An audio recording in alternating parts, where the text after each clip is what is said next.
PTV, Telebisyon ng Bayan. Long live President Duterte.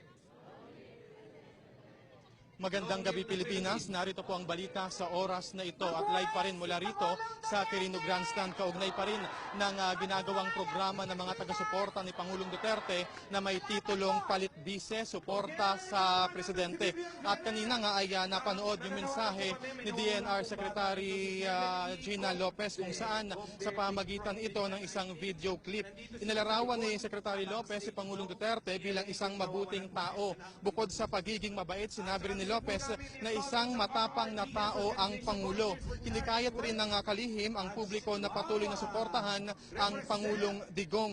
Kinilala rin ni Lopez ang importansya ng social media na isa sa mga nagiging instrumento ng mga Duterte supporters para ihayag ang kanilang pagsuporta sa mga programa ng pamahalaan. Samantala, kanina rin ay nagsama-sama sa isang stage ang mga taga-suporta o ang mga leader na supporters ni Pangulong Digong.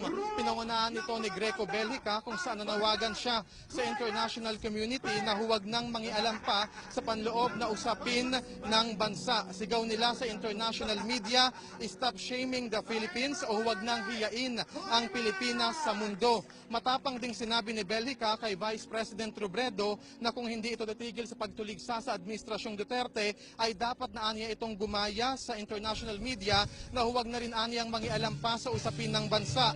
At sa kanina rin ay nagsalita rin itong isa sa mga masugid na taga-suporta ni Pangulong Digong sa social media na si Thinking Pinoy o mas kilala sa pangalang RJ Nieto. Partikular nga tinalakay yung mga posibleng paraan upang maalis sa pwesto ang pangalawang Pangulo na pangunahing layunin ng event na ito ayon sa mga organizer. Samantala, muli namang binigyang diin ng impeach Lenny Team na dapat nangang mapatalsik sa pwesto ang Vice Presidente.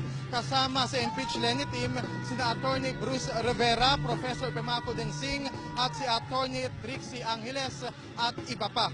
At yan muna ang latest. Magbabalik po kami maya-maya lamang at live pa rin mula rito sa Quirino Grandstand para sa PTV News. Ako po si Alan Francisco.